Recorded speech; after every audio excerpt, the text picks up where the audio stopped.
नमस्कार दोस्तों, स्वागत है आप सभी का एक और नए वीडियो में। तो दोस्तों, आज की हमारी कहानी कहती है कि अहंकार एक विनाशकारी भावना है जो व्यक्ति को अंधेरे के रास्ते पर ले जाती है। यह व्यक्ति को अपनी कमियों को देखने से रोकता है और उसे यह झूठा विश्वास दिलाता है कि वह दूसरों से श्रेष्ठ है। अहंकारी व्यक्ति हमेशा दूसरों से बेहतर होने का दावा करता है और वह कभी भी अपनी गलतियों को स्वीकार नहीं करता है।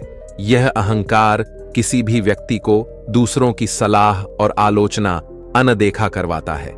वह दूसरों की राय को सुनने के लिए तैयार नहीं रहता है और वह हमेशा अपने ही हिसाब से काम करना चाहता है, जिससे वह सीखने और सुधार करने के अवसरों से वंचित रह जाता है। अहंकार व्यक्ति को अकेला कर देता है, क्योंकि कोई भी व्यक्ति अहंकारी व्यक्ति के आसपास रहना पसंद नहीं करता है। अहंकार व्यक्ति को गलत रास्ते पर ले जाता है और उसे विनाश की ओर धकेल है।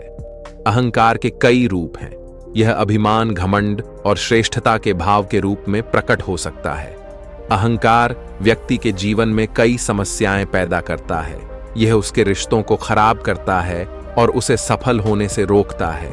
अहंकारी व्यक्ति अक्सर दूसरों को दुख देता है और वह खुद भी दुखी रहता है। चलिए इसे आज की बौद्ध कहानी के माध्यम से समझते हैं और यह भी जानने का प्रयास करते हैं कि आखिर इसका समाधान क्या है और अपने अहंकार को नियंत्रित करने के लिए हम क्या कर सकते हैं। बहुत समय पहले की बात है। एक छोटा सा राज्य था। उस राज्य में एक व्यापारी रहता था जो बहुत अमीर था, जिसके पास किसी चीज की कोई कमी नहीं थी। उसके पास वह सारी सुख सुविधाएं थीं जो वह चाहता था। उसका एक पुत्र भी था जो अब युवा हो चुका था। उस व्यापारी के पुत्र ने अब तक अपने जीवन में कोई दुख नहीं देखा था। जो भी वह चाहता था वह व्यापारी उसे सब कुछ लाकर दे देता था, जिस कारण उसे अपने जीवन में किसी प्रकार के दुख का अनुभव अब तक नहीं किया था। उस व्यापारी के पुत्र के कई सारे मित्र भी थे। उसके पास अथाह संपत्ति थी, धन दौलत की उसके पास कोई कमी नहीं थी। लेकिन एक दिन अचानक वह व्यापारी बीमार पड़ गया और देखते ही देखते उसकी बीमारी ने उस पर पूरी तरह से पकड़ बना ली थी। वह व्यापारी अपने जीवन की आखिरी सांसें गिन रहा था। अब उस व्यापारी को यह प्रतीत होने लगा था कि वह नहीं बच पाएगा। उसका अंतिम समय आ चुका है। इसीलिए उसने अपने पुत्र को अपने पास बुलाया और उससे कहा, बेटा, तुमने आज तक केवल सुख ही देखा है। तुम्हें जो कुछ चाहिए था वह मैंने सब कुछ तुम्हें कर दिया, इसलिए तुमने आज तक दुख का अनुभव नहीं किया। दुख क्या होता है यह तुम्हें पता तक नहीं, और इसी बात की चिंता मुझे खाई जा रही है कि जब तुम्हारे पर दुखों के बादल मंडराने लगे तो तुम सह नहीं पाओगे। इसीलिए आज मैंने तुम्हें यहां पर बुलाया है। मैं बस आखिरी समय पर तुमसे यह कहना चाहता हूं कि तुम सावधान रहना। मेरी मृत्यु के बाद तुम्हारे अपने ही तुम्हारे दुखों का कारण बन जाएंगे। इतना कहकर वह व्यापारी मृत्यु को प्राप्त हो गया। उस व्यापारी का पुत्र अपने पिता की मृत्यु पर बहुत दुखी था। वह रो रहा था। तभी उसके पास उसका एक मित्र आया और वह उसे समझाते हुए कहता है, मित्र, तुम रो क्यों रहे हो? तुम्हारा पिता ही मरा है, लेकिन तुम्हारे पास तो अब भी यह सारी धन दौलत है, यह सारी संपदा है कि सारी संपत्ति तुम्हारी ही तो है। अब तो तुम उन चीजों का भी आनंद ले सकते हो जिनका आनंद तुम अपने पिता के रहते नहीं ले पाए। अपने मित्र की यह बात सुनकर वह बड़ा प्रसन्न हुआ और उसे भी इस बात का एहसास हो चुका था कि उसके पास अथाह संपत्ति है, धन है, दौलत है, जिसकी मदद से वह अपना जीवन खुशी खुशी बिता सकता है। लेकिन इसी धन संपदा के कारण वह अब बुरी आदतों का शिकार भी हो चुका था। उसे हर प्रकार का नशा करने की आदत लग चुकी थी। जहां उसका मन करता वह वहां चला जाता।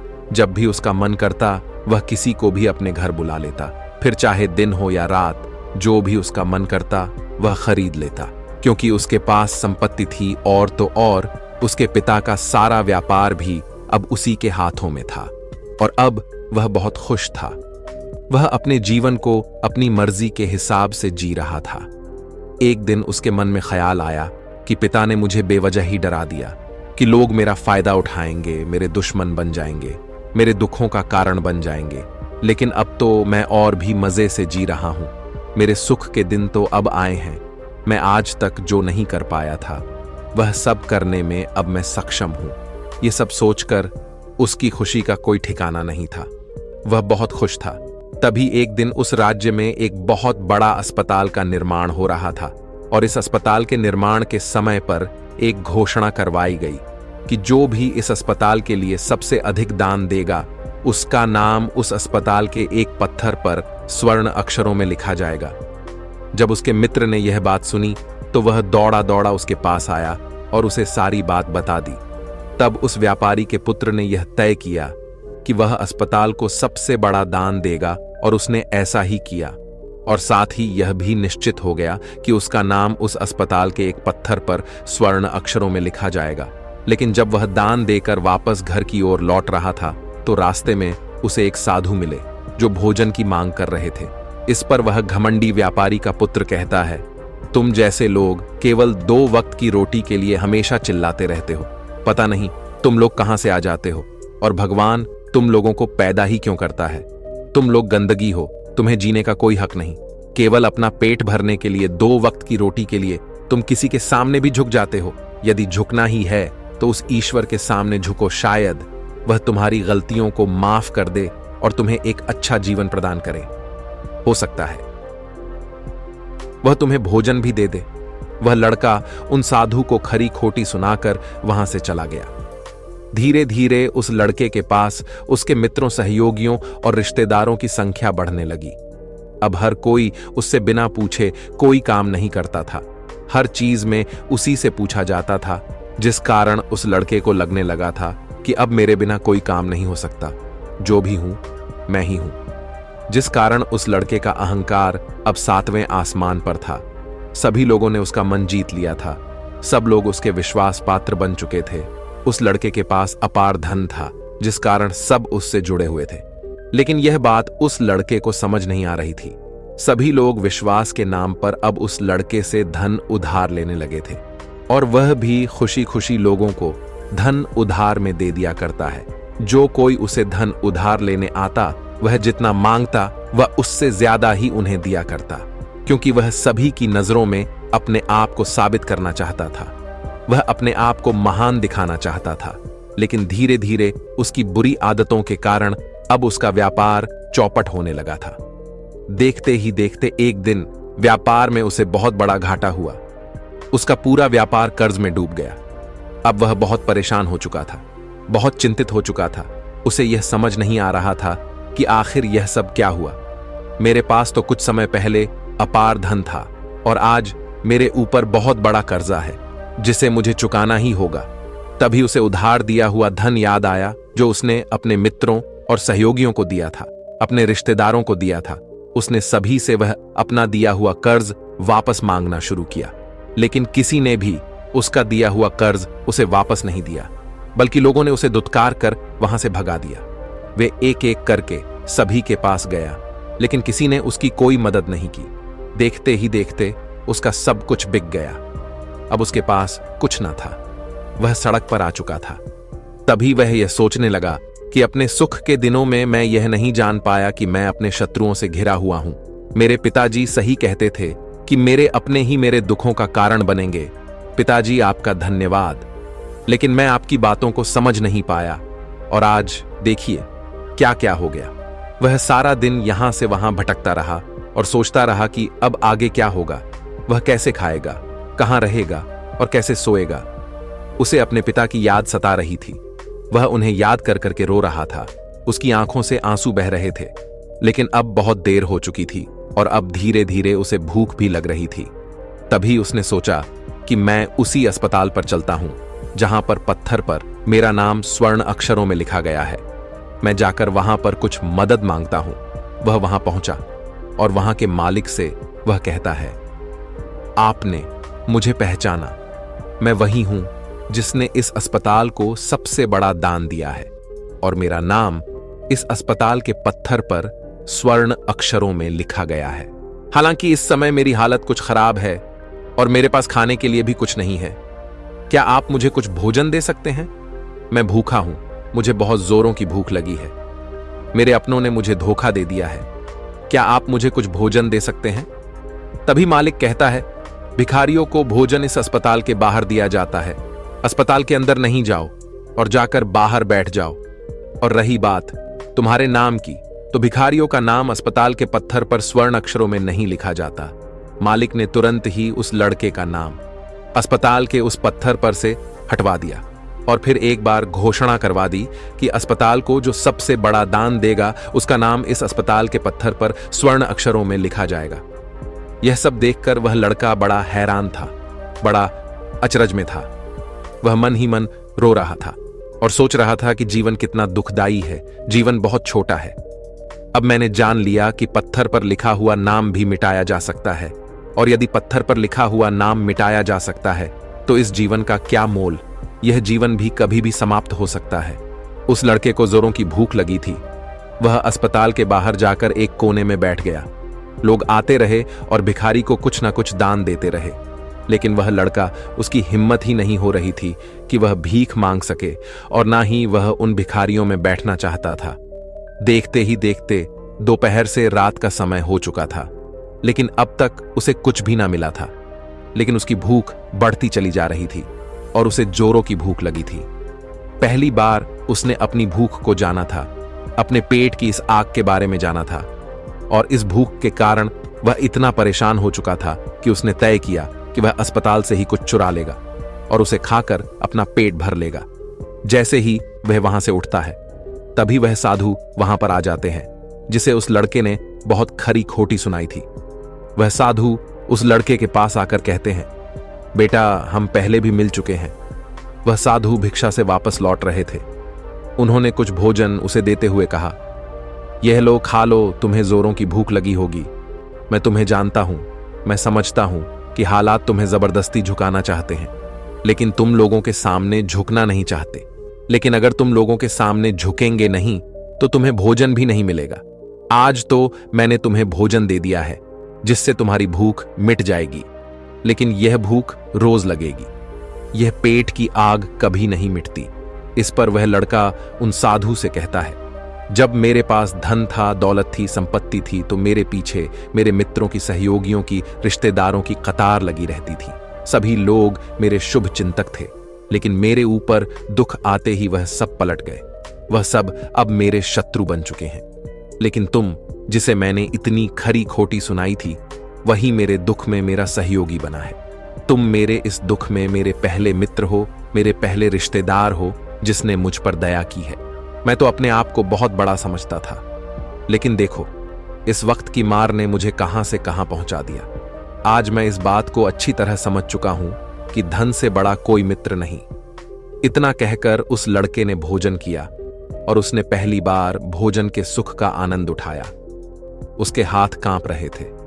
वह जल्दी जल्दी उस भोजन को समाप्त करना चाहता था, जल्दी जल्दी उसे चबा लेना चाहता था, और उसकी आंखों से झरझर आंसू भी बह रहे थे।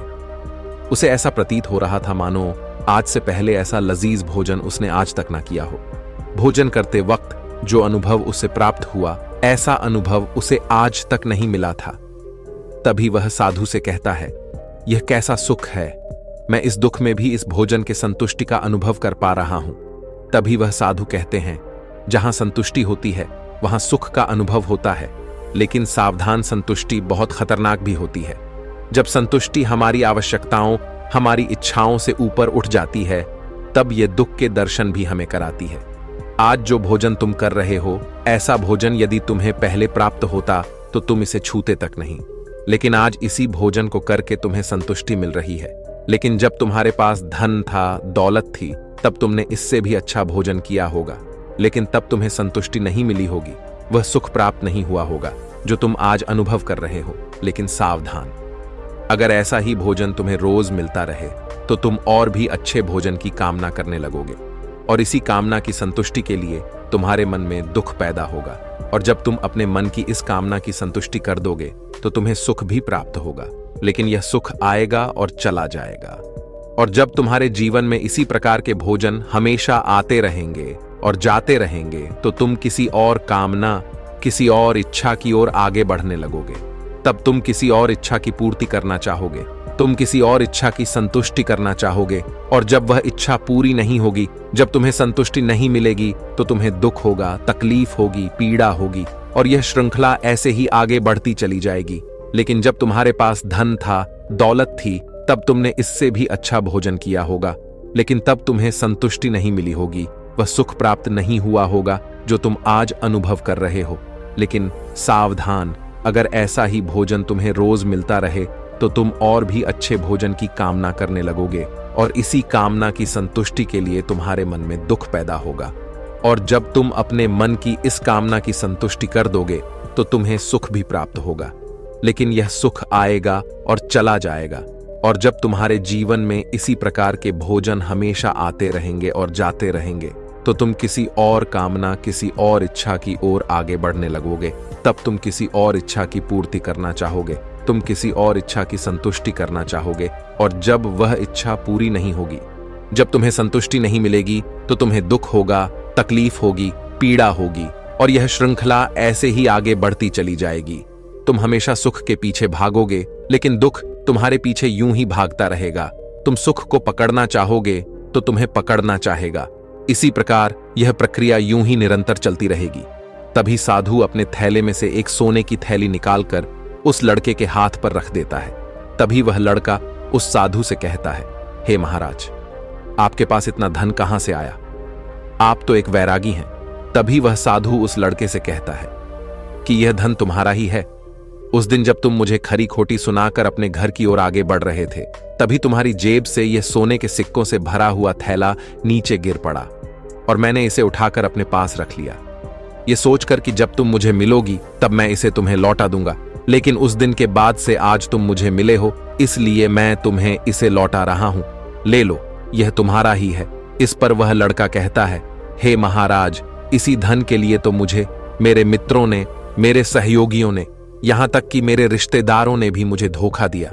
लेकिन आप वो पहले शख्स हैं जो मुझे यह धन लौटा रहे हैं, और वहीं पर जो मैंने धन, जो कर्ज मैंने अपने मित्रों, अपने सहयोगी, अपने रिश्तेदारों को दिया था अपने बुरे समय पर, जब मैंने उनसे मांगा तो उन सभी ने वो धन देने से मुझे मना कर दिया।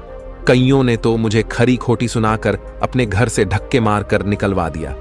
लेकिन आप महाराज, वह पहले शख्स हैं जिन्होंने मेरे इस बुरे समय पर मेरा साथ दिया है। मेरा धन मुझे वापस लौट आया है। मैं आपकी सहायता के लिए आपका आभारी हूं। मैं इस धन से अपना व्यापार फिर से शुरू करूंगा और इस व्यापार को नई ऊंचाइयों तक ले जाऊंगा। तभी वह साधु उस लड़के से कहते हैं, हमें कोई दुख नहीं देता, बल्कि दुख के कारण तो हम स्वयं ही होते हैं। हम स्वयं ही खुद को धोखा देते हैं। सुख में हम भ्रमित रहते हैं। हमें यह पता नहीं चलता कि हम सही कर रहे हैं या गलत, और इसी प्रकार हम एक माया जाल में फंसते चले जाते हैं, क्योंकि सुख में हम अपनी आंखें बंद करके बस उस सुख का आनंद लेते हैं, और हम किसी चीज की तरफ ध्यान नहीं देना चाहते। हम नहीं जानना चाहते कि जीवन मीठा है तो कड़वा भी है, सच है तो झूठा भी है। सुख में हम केवल अपने अहंकार को बढ़ावा देते हैं। अहंकार व्यक्ति को गलत रास्ते पर ले जाता है और उसे विनाश की ओर धकेल है, व्यक्ति को अंधा बना देता है। इसी के विपरीत अगर हम देखें तो विनम्रता एक ऐसा गुण है जो व्यक्ति को सफलता की ओर ले जाता है। यह उसे दूसरों से सीखने में मदद करता है और उसे अपनी कमियों को स्वीकार करने की शक्ति देता है। अहंकार का त्याग कर विनम्रता को अपनाना ही सफलता और खुशी का मार्ग है। विनम्रता हमें अपनी कमियों को स्वीकार करने और उनमें सुधार करने की शक्ति देती है। यह हमें दूसरों से सीखने और उनके अनुभवों से लाभ उठाने के लिए प्रेरित करता है। विनम्र व्यक्ति दूसरों का सम्मान करता है और उनके विचारों को महत्व देता है, जिससे वह एक अच्छा मित्र और सहयोगी बन जाता है, और वह कभी भी किसी को नीचा नहीं दिखाता है। इसलिए अहंकार से बचना चाहिए और अपने अंदर विनम्रता का भाव रखना चाहिए। अहंकार और विनम्रता के बीच का अंतर एक कहानी के माध्यम से समझा जा सकता है। तभी इस पर वह लड़का कहता है, आप ठीक कहते हैं। जब मेरे पास धन दौलत थी, संपत्ति थी, तब मैं अंधा हो चुका था। मैं किसी चीज पर ध्यान नहीं देता था। मैंने उसे अपने इन दोनों हाथों से लुटाया है, और आज जब वह मेरे पास नहीं है तब मुझे उसके जाने का एहसास हो रहा है। और अब जबकि मैं इन दुखों से जूझ रहा हूं, तब जाकर मेरी आंखें खुली हैं। विनम्रता हमें अपनी कमियों को स्वीकार करने और उनमें सुधार करने की शक्ति देती है। यह हमें दूसरों से सीखने और उनके अनुभवों से लाभ उठाने के लिए प्रेरित करता है। विनम्र व्यक्ति दूसरों का सम्मान करता है और उनके विचारों को महत्व देता है, जिससे वह एक अच्छा मित्र और सहयोगी बन जाता है। और वह कभी भी किसी को नीचा नहीं दिखाता है। इसलिए अहंकार से बचना चाहिए और अपने अंदर विनम्रता का भाव रखना चाहिए। अहंकार और विनम्रता के बीच का अंतर तुम्हारी कहानी के माध्यम से समझा जा सकता है। तभी इस पर वह लड़का कहता है, आप ठीक कहते हैं, जब मेरे पास धन दौलत थी, संपत्ति थी, तब मैं अंधा हो चुका था। मैं किसी चीज पर ध्यान नहीं देता था। मैंने उसे अपने इन दोनों हाथों से लुटाया है और आज जब वह मेरे पास नहीं है तब मुझे उसके जाने का एहसास हो रहा है। और अब जब कि मैं इन दुखों से जूझ रहा हूं तब जाकर मेरी आंखें खुली हैं। तभी मैं यह भी जान पाया कि कौन मेरे साथ है और कौन मेरे खिलाफ। और यह जो ज्ञान दुख द्वारा मुझे प्राप्त हुआ है, यह ज्ञान मैं हमेशा अपने साथ रखूंगा। अपने सुख में भी अब से अपनी आंखें खुली रखूंगा। इस कहानी से हमें यह सबक मिलता है कि अहंकार हमें विनाश की ओर ले जाता है, जबकि विनम्रता हमें सफलता और खुशी की ओर ले जाती है। इसलिए हमें हमेशा विनम्र रहना चाहिए और दूसरों से सीखने के लिए तैयार रहना चाहिए। विनम्रता ही सफलता का मार्ग है। दोस्तों, उम्मीद है कि आपने आज की इस वीडियो से जरूर कुछ ना कुछ सीखा होगा। तो इस वीडियो को लाइक और अपने दोस्तों के साथ शेयर करना ना भूलें और हमें ऐसे ही सपोर्ट करने के लिए चैनल को सब्सक्राइब बटन को जरूर दबा दें। तो चलिए मिलते हैं ऐसी ही कोई नई कहानी में कोई नए मैसेज के साथ। तब तक के लिए अपना ख्याल रखें। धन्यवाद और नमोह बुद्धाय।